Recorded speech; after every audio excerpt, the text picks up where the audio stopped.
Dios esta tarde. Gracias por la presencia de cada uno de ustedes, aunque sea virtual. Nos estamos acostumbrando a que todas las cosas sean ahora de una forma diferente. Qué precioso es cuando estamos todos juntos en armonía, cuando todos podemos participar uno a otro acerca de la comunión, acerca del participar del pan, de las oraciones juntos, de los cantos. Eso es precioso. Pero en este momento, por causa de los demás, por causa de la salud, lo estamos haciendo de esta manera virtual. Y creo que es algo muy importante porque estas herramientas que anteriormente no conocíamos, ahora son un instrumento para que ahí en la comodidad de nuestra casa, en nuestro lugarcito, podamos tener la oportunidad de escuchar la palabra. Y yo estoy muy contento porque todos se añadan, porque tú invitas a alguien más a que pueda unirse con nosotros. La verdad es que anhelamos estar juntos otra vez, anhelamos volver a gozarnos y hay que orar para que esto pronto suceda y debemos de hacerlo con toda nuestra confianza. Yo en esta tarde quiero compartir contigo un estudio de la palabra, un estudio que tiene que ver con el proceder de Jesús en un momento de dificultad. Y para eso yo quiero que me acompañes. Pon mucha atención porque lo que vamos a estar viendo es muy fascinante, a la vez importante y, ¿por qué no?, nos puede bendecir de una manera como no tienes idea. Poder entender el propósito por el cual Jesús tuvo que padecer, tuvo que sufrir y tuvo inclusive que llegar a momentos decisivos para poder obtener el beneficio de salvar a un pueblo necesitado, urgido, un pueblo lastimado, violentado más bien por causa del pecado. En Lucas, capítulo número 51, voy a leer y después vamos a orar para que podamos entender en detalle lo que quiero transmitirte. Dice la Escritura de la siguiente manera en el nombre de nuestro Señor Jesucristo. Cuando se cumplió el tiempo en el que él había de ser recibido arriba, afirmó su rostro para ir a Jerusalén y envió mensajeros delante de él, los cuales entraron a una aldea de los samaritanos para hacer los preparativos, mas no le recibieron, porque su aspecto era como de ir a Jerusalén. Viendo eso, sus discípulos, Jacobo y Juan, dijeron: Señor, ¿quieres que mandemos que descienda fuego del cielo como hizo Elías y los consuma? Entonces, volviéndose él, les reprendió, diciendo: vosotros no sabéis de qué espíritu sois, porque el Hijo del Hombre no ha venido para perder las almas de los hombres, sino para salvarlas. Y se fueron a otra aldea. Oremos entonces. Padre, en el nombre de Jesús, habla a nuestro corazón, enséñanos, que tu palabra pueda caer en lugar seguro, que pueda ser de nosotros, Señor, un instrumento donde tu verdad pueda florecer. Y en este tiempo de cuarentena, Padre, podamos apreciar a lo máximo la bendición que tú tienes preparada para nosotros. En el nombre de Jesús te damos gracias. Y todos podemos decir amén. Amén. Amén. Mira, estamos viviendo en lo que le llaman Holy Week, la Semana Santa, y mucha gente estos tiempos los utiliza para viajar, para tomar descansos, para ir a tomar un tiempo de desestresarse, un tiempo familiar, pero esta ocasión no ha sido igual. Así como el mismo Salomón dijo que ahí todo tiene su tiempo y todo tiene su hora, este tiempo no es igual a los demás. En este tiempo es un tiempo de mucha reflexión. Y este pasaje que acabamos de leer nos habla de algo completamente diferente a lo que estábamos acostumbrados a escuchar, ¿sí? De cómo Jesús se desenvolvía haciendo milagros, restaurando vidas, hablando palabras que llegaran al corazón, haciendo que la gente pudiera estar admirada de todo lo que él hacía. Este tiempo fue diferente, porque llegó el tiempo en el que tenía que cumplir con su objetivo, tenía que cumplir con la demanda por la cual había sido enviado. estaba llegando a la consumación de los hechos sobre la tierra, como hombre, como el Hijo de Dios, como el Hijo del Hombre, como el Verbo encarnado, como el varón de Dios. Ya estaba cumpliendo el propósito final. Y entonces dice la Escritura que ese tiempo, al llegar a su cumplimiento, que él tenía que volver a regresar a su Padre que le había enviado, dice que él afirmó su rostro para ir a Jerusalén. Es un término posiblemente que a veces pensamos, ¿de qué se trata? ¿Qué está diciendo? ¿Qué quiere decir? ¿Por qué habla de esta manera? ¿A qué se refiere cuando dice que afirmó su rostro? Posiblemente cuando tú ves a alguien que toma un aspecto diferente para hablarte o que reacciona de una forma completamente diferente a la que tú estás acostumbrado a verle, dices, ¿por qué cambió su semblante? ¿Por qué Jesús en este momento estaba en un estado de sobriedad total, con su rostro decidido a cumplir con lo que era necesario? Pero antes de esto él tuvo que enviar a algunos mensajeros y les dijo, vayan a esta ciudad de los samaritanos, hagan unos preparativos mientras nosotros pasamos por ahí. Y dice la Escritura que la gente no lo recibió. La gente vio que llegaron a hacer preparativos y dijeron, no, aquí no queremos esto. Y ellos empezaron a tener una actitud negativa para poderle recibir. Y entonces dice la Escritura que ellos como que intuyeron o como que tuvieron una intuición y dijeron, no, es que es como que va hacia Jerusalén. Su aspecto no es de venir aquí a Samaria, su aspecto es de ir a Jerusalén. Algo vieron en su determinación, algo vieron en su rostro, algo vieron en su acción, en su disposición, y dijeron, no, este no es para quedarse aquí con nosotros, él tiene como la intención de llegar a Jerusalén. ¿Qué era lo que esperaba en Jerusalén? Pues en Jerusalén estaba todo aquello por lo cual él se había preparado de antemano, por lo cual él había tenido que pasar tiempos de meditación, de oración, de ruegos, de súplicas, de verdadera intención para poder llegar a este momento.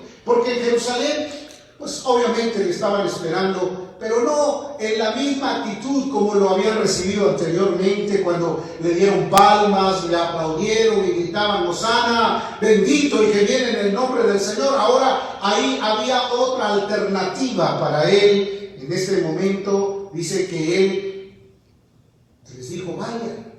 Ellos regresaron y le dijeron, ¿sabes qué? No quisieron recibir, no nos dieron oportunidad de preparar ningún lugar para ti. Entonces, dos de ellos, que eran un poco intrépidos, Jacobo y Juan, a quien él mismo les había apellidado Boanerges, en otras palabras, les había puesto el mote de Boanerges o hijos del trueno, se acercaron y le dijeron, ¿quieres que hagamos como hizo Elías? ¿Que le pidamos a Dios que descienda fuego y los consuma? Y Jesús reacciona de una forma llena de compasión y de misericordia. Él volviéndose les respondió diciendo, ¿ustedes saben de qué espíritu son? ¿Saben quiénes son ustedes? ¿Saben qué propósito tienen? ¿Están conscientes de que anduvieron conmigo? Jesús les dijo, el Hijo del Hombre no ha venido para perder las almas de los hombres. Ha venido para salvarlas. Y se fueron a otra aldea. ¡Qué precioso mensaje! Si nosotros escudriñamos a capacidad y podemos darnos cuenta de todo lo que envuelve un pasaje, podríamos extraerle demasiada información, traerle bastantes argumentos para poder estar conscientes y seguros que la palabra de Dios inspira, instruye, redarguye, reprende, exhorta. La palabra de Dios es un bálsamo en tiempo de angustia y de necesidad. La palabra de Dios es como el manjar en medio del hambre o el agua en medio de la sequedad. Eso es lo que dice la Escritura. ¿Qué era realmente lo que estaba pasando en el corazón de Jesús? ¿Qué había en él? ¿Por qué razón la Biblia describe que había afirmado su rostro? Algo tenía que hacer. Algo estaba él tratando de enseñarles o de mostrarles.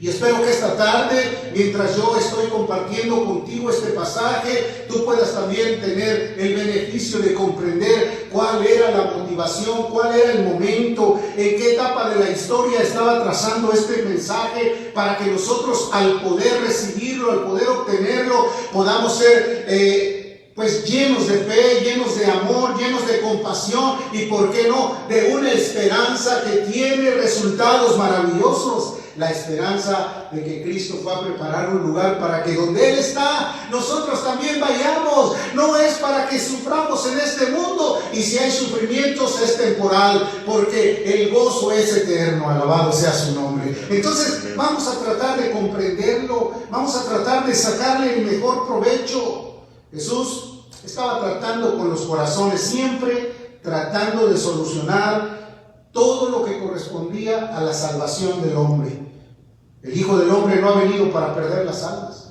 No era como para, en un momento de arrojo, de enojo, decir y hacer que la gente se perdiera. No, al contrario, Él vino a rescatar lo que se había perdido. El Hijo del Hombre vino a salvar lo que se había perdido. Vino por el más débil, por el necesitado, por el ansioso, el angustiado. En estos días en los cuales la ansiedad, la desesperación y aún inclusive la desesperanza quiere venir sobre la tierra, Jesús sigue siendo la roca firme, el ancla más segura donde nosotros nos podemos sostener a pesar de todo lo que vean nuestros ojos, a pesar de todas las cosas que estén sucediendo. Jesucristo es el fiel y verdadero en quien esperamos la respuesta. Amén. En Juan capítulo 3, versículos 16 y 17 dice: porque de tal manera amó Dios al mundo. El amor de Dios es inmenso, es maravilloso. No hay algo mejor que la buena noticia de que sepas allí en tu lugar, tú que nos escuchas o tú que nos escucharás después, que Dios envió a su Hijo para amar al mundo, para salvarlo. Ha dado a su Hijo unigénito para que todo aquel que en Él cree, el que se arraiga, el que confía, el que se pone completamente en su mano, dice la Escritura, no se pierda, mas tenga vida eterna. Y en este momento mucha gente puede estar diciendo: ¿qué es lo que sigue? ¿Qué otras cosas vienen? Acuérdate de algo muy importante: Jesús es la esperanza de gloria para nosotros. El verso 17 dice: porque no envió Dios a su Hijo al mundo para condenar al mundo.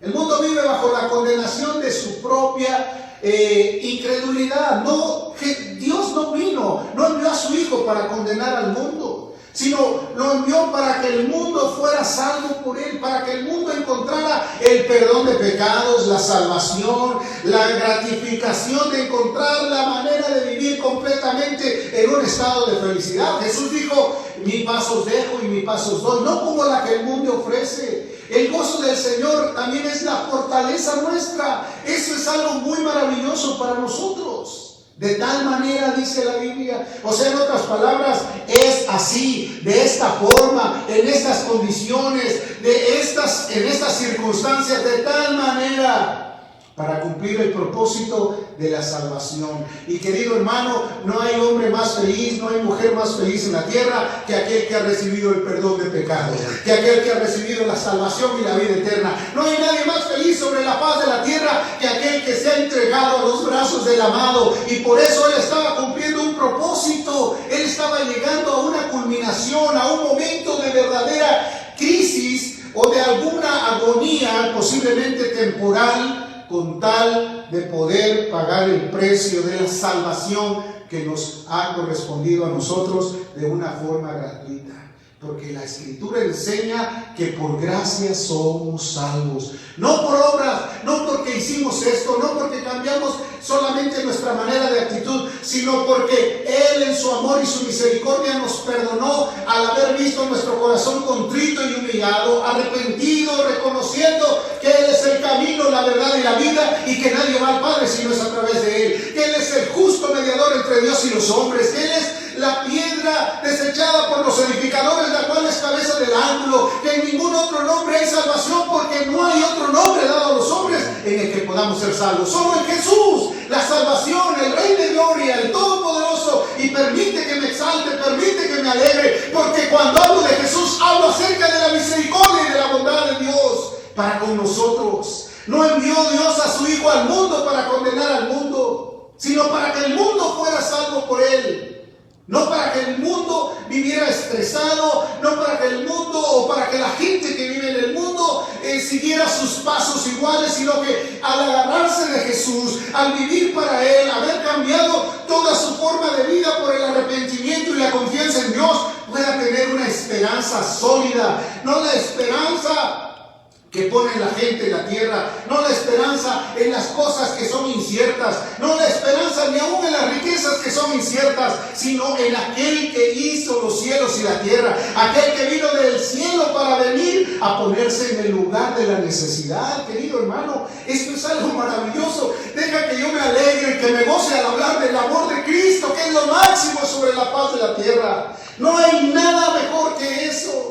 Juan capítulo 3, en el versículo 20 y 21 dice: porque todo aquel que hace lo malo aborrece la luz y no viene a la luz para que sus obras no sean reprendidas. Sí, dentro de todo esto hay gente que no quiere venir a la luz para que sus obras no sean reprendidas. Mas el que practica la verdad viene a la luz para que sea manifiesto que sus obras son hechas en Dios. ¡Qué gran diferencia! Mientras unos ocupan esconderse en la oscuridad, otros vienen a la luz, y la luz del mundo se llama Jesucristo. Es el Todopoderoso, bendito sea el Señor.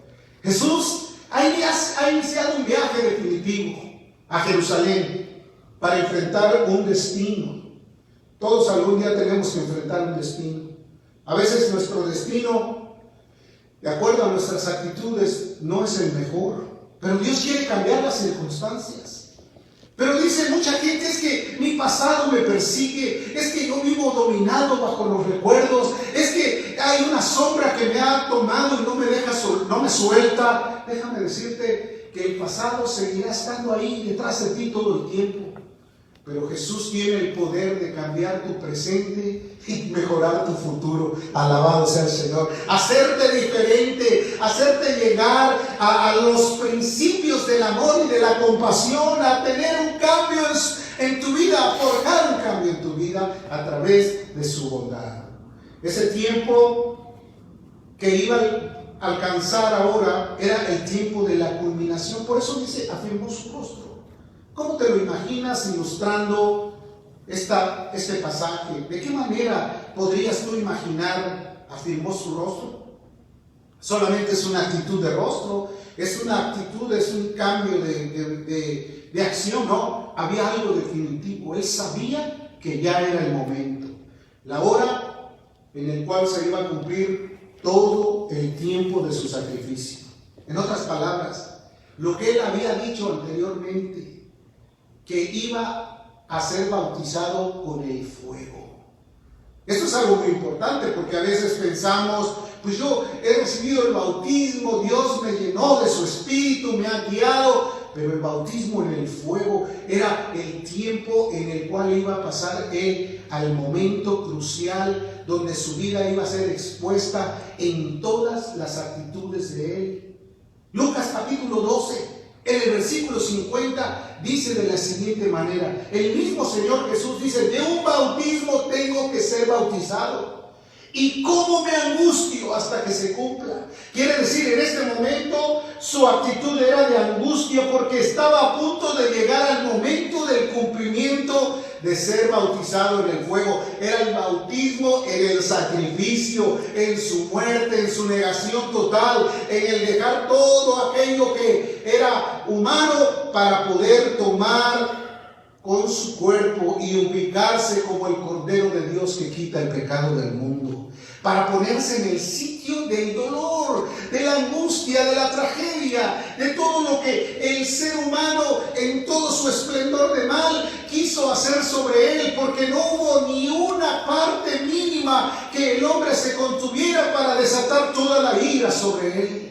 Es algo tremendo, querido. Es algo que, si tú lo entiendes, podrás amar a Jesús por el amor que tuvo por nosotros. Si tú lo entiendes en tu corazón y lo entiendes de la manera más radical como es, entonces sabrás que no hay otra elección, no hay otro camino, porque no hay otro camino que nos lleve al Padre sino Jesucristo, el Rey de Gloria. Él es el único que nos puede llevar. Había venido él con un propósito. Él llegó a este mundo con un propósito, sus enseñanzas, sus milagros, todo aquello que Él hacía. Eso posiblemente no tenga tanta idea, tanta maravilla como el sacrificio mismo, querido. No tiene tanta importancia para que no lo veas de otra manera. Sí, eran cosas gloriosas. ¿Cómo no iba a ser glorioso que sanara a un enfermo, que limpiara a un leproso, que le abriera los ojos a un ciego, que resucitara a un muerto? ¿Cómo no iba a ser maravilloso? Cuando tocó solamente el féretro de Naín y el joven que iba ahí en ese ataúd se levanta para ayudar a su madre que era viuda. Oye, imagínate, eso es algo maravilloso, pero todo eso esplendoroso quedaba opacado ante el momento crucial que Él iba a tomar. Iba a tomar tu carga, iba a tomar tu disposición de haber caminado a tu propia manera de ser, iba a tomar toda la culpabilidad que a nosotros nos arropaba por causa de nuestra vida en egoísmo. Imagínate nada más, eso es algo gloriosamente maravilloso. No quiere decir que los milagros no tengan valor, porque muchos podrían malinterpretar y decir, ¿qué está diciendo? Se está confundiendo, eso no puede ser. Claro que puede ser. No había nada más precioso que lo que estaba a punto de suceder. Entonces Él pudiera haber querido alargar este momento, pudiera haber querido detenerlo, como decir, vamos a dejar que esto pase, pero el propósito y la meta estaba por cumplirse. Era algo muy costoso en términos humanos, pero era algo que Él estaba dispuesto a pagarlo. Por eso Él tuvo que armarse de todo valor para ir hasta el matadero. Como dice Isaías, dice, contado fue y fue llevado ante aquellos que lo trasquilaron. Afirmó su rostro. Quiere decir, tomó la decisión más importante. Se sobrepuso a no resistirse, se sobrepuso a todo aquello que podría ser mejor.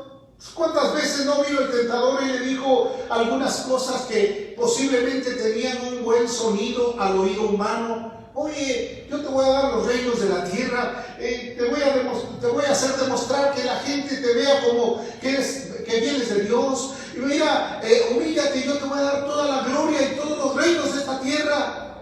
¿Qué grandes tentaciones había?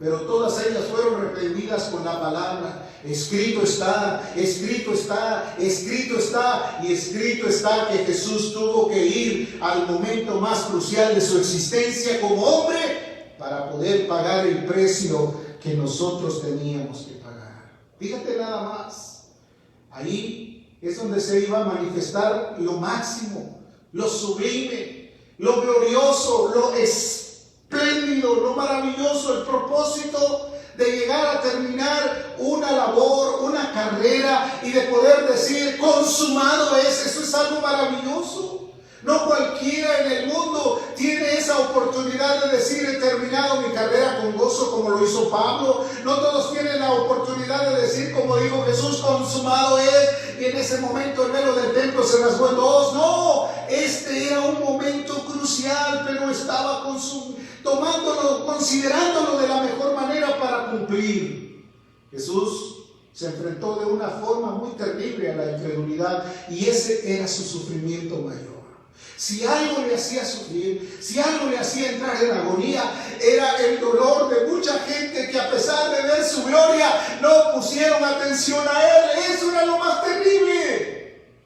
Por eso dice la Escritura en Lucas 22:44 que estando en agonía oraba más intensamente y era su sudor como gruesas gotas de sangre. Estaba completamente lastimándose por todo el sufrimiento de aquella gente que no le había hecho caso. Jesús se enfrentó a lo máximo de la incredulidad, al apogeo total de la gente incrédula, porque hay dos tipos de incredulidad: la activa, aquella que se levanta y dice no me interesa nada, pero también está la pasiva, que dice yo sí creo en Dios, pero no obedece a sus palabras, que no cumple los mandamientos, que solamente dice de palabra, pero no de cumplimiento. Ese es lo más terrible, eso es lo más engañoso que puede haber, en la falta de tener la seguridad de cumplir a Dios.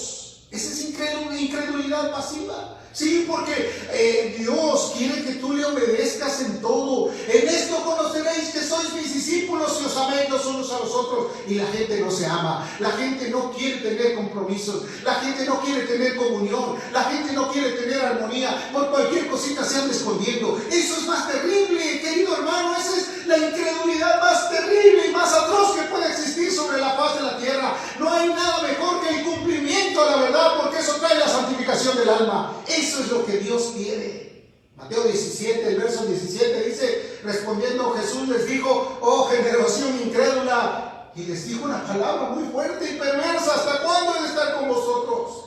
¿Hasta cuándo os he de soportar? Quiere decir que era algo completamente difícil para él. Era el dolor más profundo, la incredulidad de aquellos que decían que estaban con él. ¿Hasta cuándo voy a permanecer con vosotros? A él afirmó su rostro, porque en su corazón tenía la pasión, tenía el sentimiento de dolor de que muchos no habían oído a su palabra, no le habían puesto toda la atención, no habían considerado que el llamado de Dios era urgente, era un llamado pleno para que ellos pudieran vivir una vida completamente libre. Ellos tenían un pensamiento equivocado.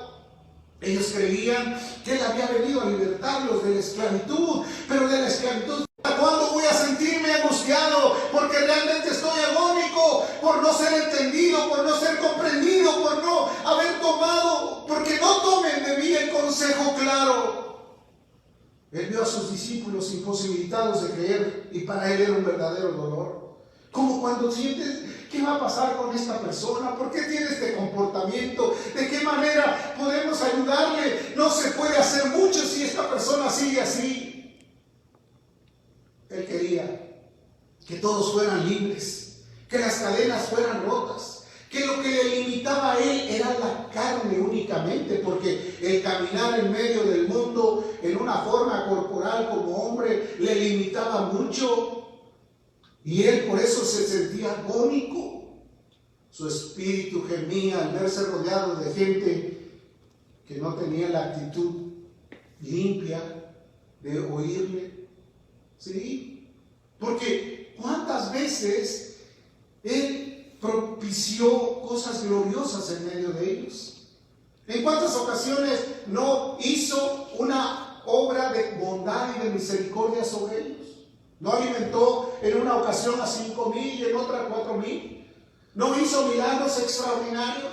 ¿No sus mensajes eran los que llegaban a la profundidad del corazón, y la gente cuando los escuchaba decía: ¿quién es este hombre? ¿Y de dónde tiene todo este conocimiento? Pues era el Verbo encarnado, era Dios con nosotros, era el Todopoderoso, haciéndoles ver que Él había venido con un propósito de salvarlos, rescatarlos de la oscuridad, como lo está haciendo con cada uno de aquellos que están dispuestos a agarrarse de su mano.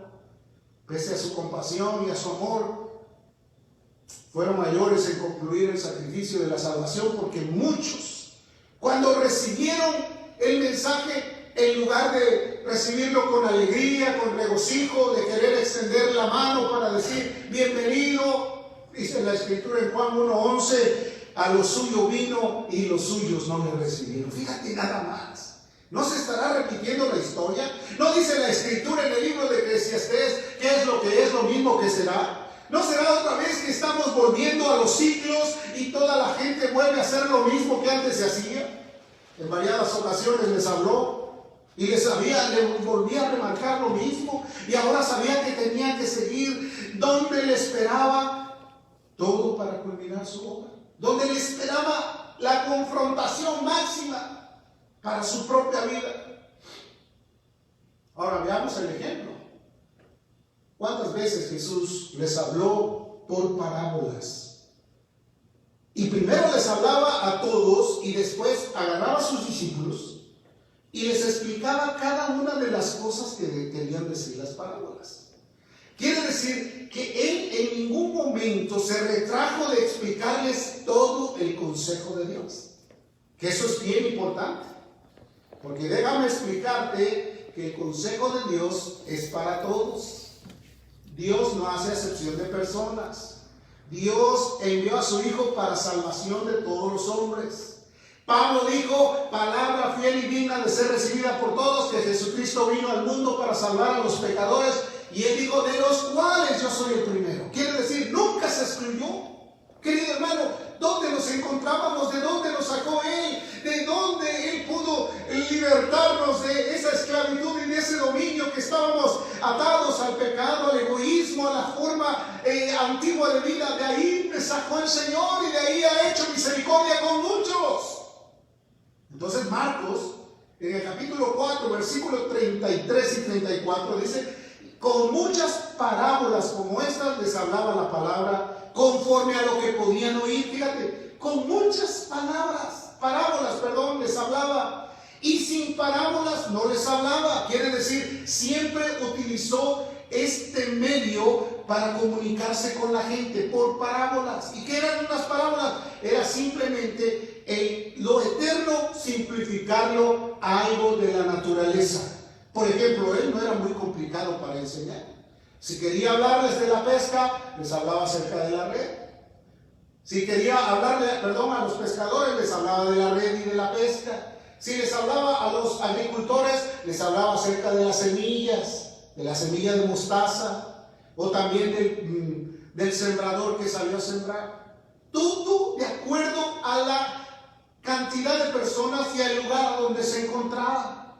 Si quería hablarle acerca de lo valioso, les habló acerca de una perla de buen precio. ¿Cierto o no es cierto? Todo lo tenía detallado para que ninguno de ellos pudiera decir, es que yo no lo entiendo, es que yo no sé de qué está hablando, es que me enreda con sus palabras, es que esto que está diciendo solamente me confunde. No hay nada de confusión, esta es la verdadera palabra de Dios.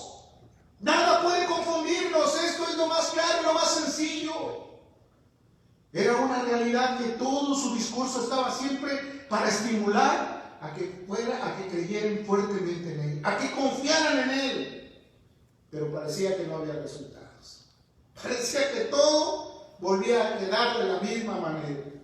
El ejemplo claro, muy claro, fue cuando les habló acerca de la parábola del sembrador. Les dijo, el sembrador salió a sembrar y una parte cayó en el camino.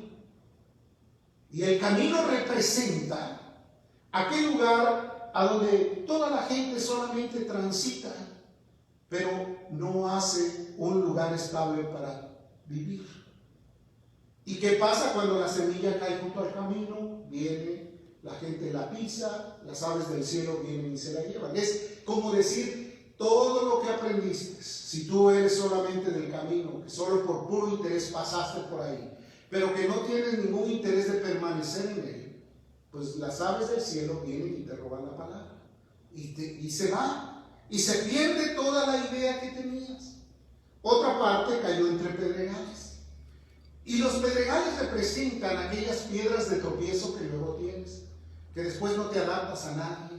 Que toda la gente te parece muy rara. Que tú no tienes idea de compartir con nadie porque eres especial, o porque toda la gente para ti no es digna de que tú estés con ellos. Entonces te hace como que estás en piedras de tropiezo, golpeándote, lastimándote, hiriéndote. Otra parte cayó entre espinos, y los espinos representaban los afanes de este siglo. ¿A qué se refiere? Que a veces empiezas a querer algo y de repente te viene una oportunidad, pero después se convierte en afán. Una bendición se puede convertir en un afán para ti. ¿De qué está hablando? ¿Por qué no me explica algo más claro eso? Me dejó perturbado. Mira, déjame explicarte para que no digas esto.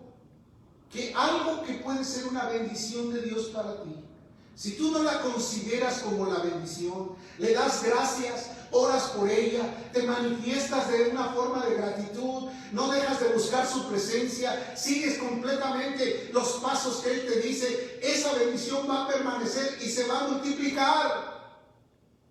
Pero se puede volver un afán cuando te olvidas de Dios y quieres cumplir solamente con eso que es bendición, quieres nada más la bendición. Un ejemplo muy claro: yo no tengo trabajo y de repente te viene el trabajo. Oh, ahora tengo trabajo, ya no necesito a Dios.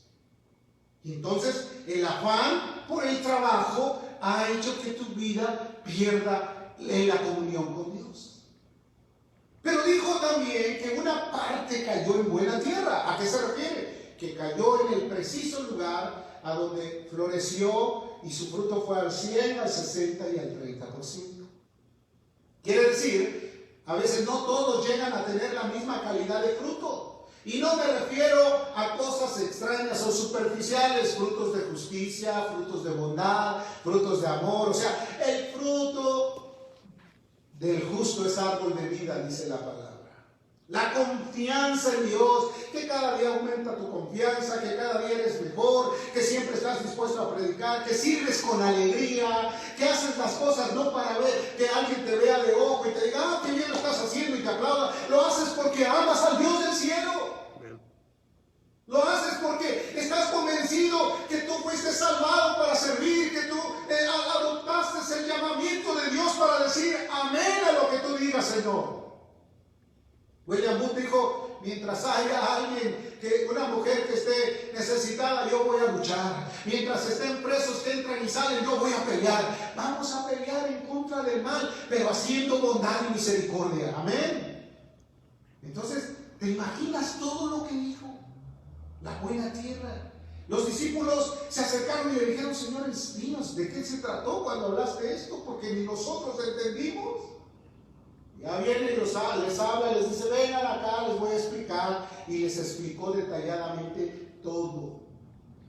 Como para decir, te hablo de esta manera, ¿no entiendes? Te voy a hablar de esta otra manera, tampoco entiendes. Otro ejemplo más, ¿no entiendes? Otro ejemplo más.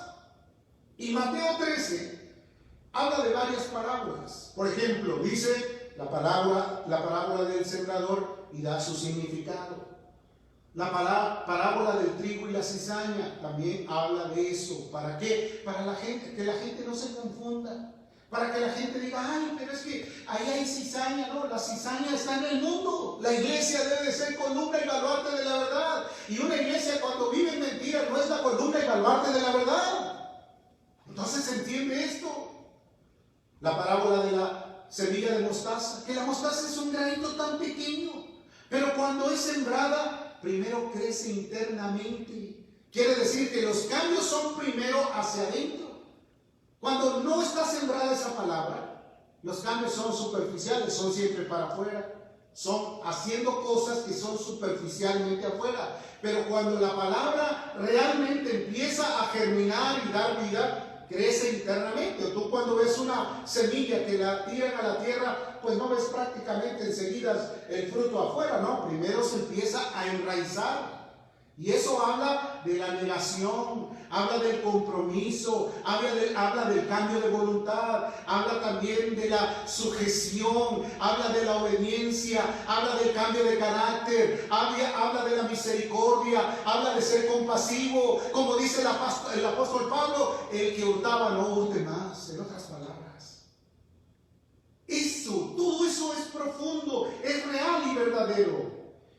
Les habló también de la parábola de la levadura. ¿Sí? Como la levadura, tú la dejas en una tarde y ya para el otro día ya es una verdadera masa la que encuentras.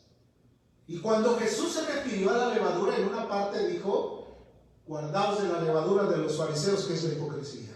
Eso es muy terrible. Habló de todo esto. Habló también del tesoro escondido. Sí, porque hay ocasiones que hay que buscar, el que busca encuentra, al que pide se le da y al que toca se le abre. Es algo que tú tienes que tener una intención de buscar y buscar y buscar hasta encontrar la verdadera gracia de Dios y poder afirmarte en su palabra. Amén. Habló también de la perla de buen precio, que cuando el hombre descubre el reino, avienta todo lo que tenía por ganancia, como dice Pablo, y todo lo que yo estimaba como ganancia ahora lo tengo como pérdida, con tal de agarrarme, de asirme del Rey de Gloria. Deja todo, se vuelve alguien que está apartado de todo. Habló de la parábola de la red, cuando el pescador viene y saca peces, dice, saca de todo tipo de peces. Y hay unos que son buenos y otros que no son tan buenos. Entonces, él se tuvo que referir hasta el mismo profeta Isaías en el pasado. Isaías 6, en el verso 9 y 10, escucha lo que él les tomó como referencia. Isaías dijo esto, y dijo: andad y vid a este pueblo, oíd bien y no entendáis. ¿Cómo es eso? Que escucho y no entiendo. Ved por cierto, mas no comprendáis. Engruesa el corazón de este pueblo y agrava sus oídos, y ciega sus ojos para que no vea con sus ojos, ni oiga con sus oídos, ni su corazón entienda, ni se convierta y haya para él sanidad. ¡Qué terrible!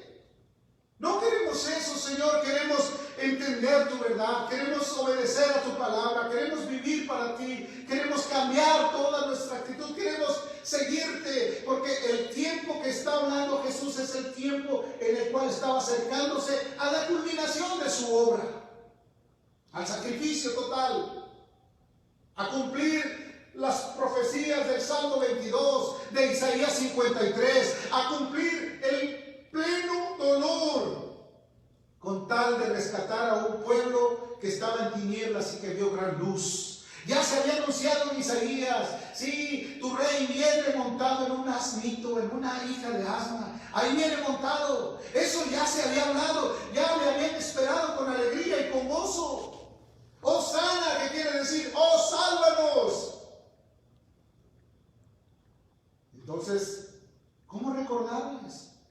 Ya tenemos un precedente, ya hubo algo que yo les había dicho y no entendieron. Esa era la expresión de Jesús hacia la nación de Israel. Pero ahora es serio. Voy a enfrentar completamente una acción de dolor. Y ahí en Marcos capítulo 13, donde habla más de las parábolas, les vuelve a repetir lo que Isaías les había dicho. Por eso les habló por parábolas, capítulo 13, del 13 al 15. Por eso les habló por parábolas, porque viendo no ven y oyendo no oyen ni entienden. De manera que se cumple en ellos la profecía de Isaías que dijo: de oída oiréis y no entenderéis, y viendo veréis y no percibiréis. Porque el corazón de este pueblo se ha engrosado, y con los oídos oyen pesadamente, y han cerrado sus ojos, para que no vean con los ojos, y oigan con los oídos, y con el corazón entiendan, y se conviertan y yo los sane. Que esta tarde tú puedas escuchar y con claridad puedas saber que Jesucristo es el Señor de señores, es el Rey de reyes, es el Salvador, es el Hijo enviado del cielo para perdonar los pecados de toda la gente. Venid luego, dice el Señor, y estemos a cuenta. Venid pues y renunciar al pecado y volverse a los ojos al reino de Dios a través de una completa conversión, a través de buscarlo de todo corazón y hacer de Él el único camino para llegar al Padre. Hacerlo como el Señor, no solo como el Salvador, sino como el Señor de tu vida, el que te pueda orientar, el que te pueda gobernar, pero también a quien tú le rindas pleitesía. Eso es lo que Dios quiere, porque Él vino, y cuando llegó ese momento, toda su actitud estaba para cumplir el dolor, que más tarde hablaremos de él, el sufrimiento completo, la plenitud de todo lo malo que le pueden haber hecho a un hombre, para que se cumpliese lo que dice la Escritura, que al que no conoció pecado, por nosotros se hizo pecado. Querido hermano, esa fue la pasión. Y a veces vemos la pasión como el sufrimiento del golpeteo, de todo el daño que le hicieron. Pero emocionalmente, esa pasión que tenía por ver a un pueblo que por 3 años y medio le escucharon hablar, le vieron hacer milagros, que dice la Biblia: este Jesús, varón aprobado por Dios, que había sido aprobado por Dios. Que este que se paró y les dijo: hoy se ha cumplido entre vosotros esta profecía, cuando dijo: porque el Espíritu del Señor está sobre mí, por cuanto me ha enviado para sanar a los quebrantados, para dar libertad a los cautivos, vista a los ciegos, para predicar el año agradable de salud y el juicio del Señor a todas las naciones.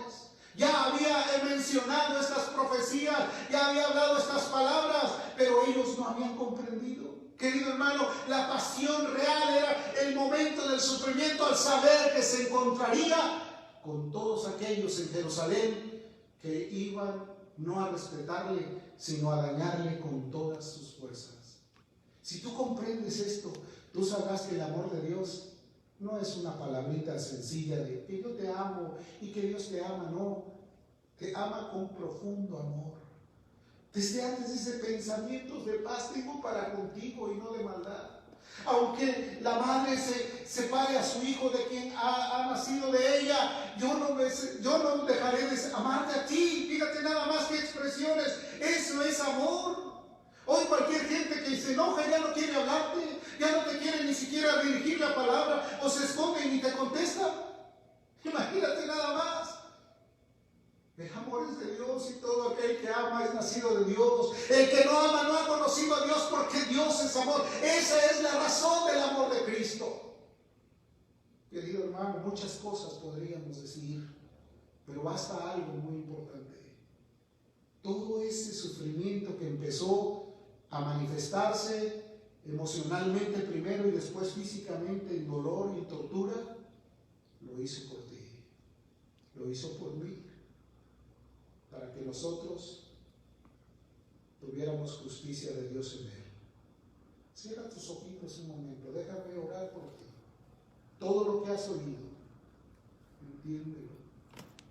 No hay amor tan alto, tan grande, que poder estar a sus pies, que poder vivir para Él. No hay nada más hermoso que el poder expresarle nuestro respeto, nuestra obediencia y nuestro servicio. Padre, en el nombre de Jesús, te damos gracias en esta tarde por tu amor, por tu bondad, por tu misericordia. Gracias. Gracias, Señor. Permite que tu verdad pueda quedar en nuestro corazón y que no se separe nunca. Queremos estar ligados a tu reino, tomados para ti. Señor, y todo esto te lo pedimos por los méritos de tu Hijo Jesús, el cual nos amó y se entregó por nosotros. Ofrenda en olor fragante, en el nombre de Jesús, en el nombre de Jesús. Amén. Amén. Este viernes yo quiero tener una plática con ustedes a las 3:30 de la tarde y vamos a compartir acerca del cumplimiento total de su amor en nosotros. Dios te bendiga. Espero que Dios haya hablado a tu corazón. Amén. Dios te bendiga. Buenas noches.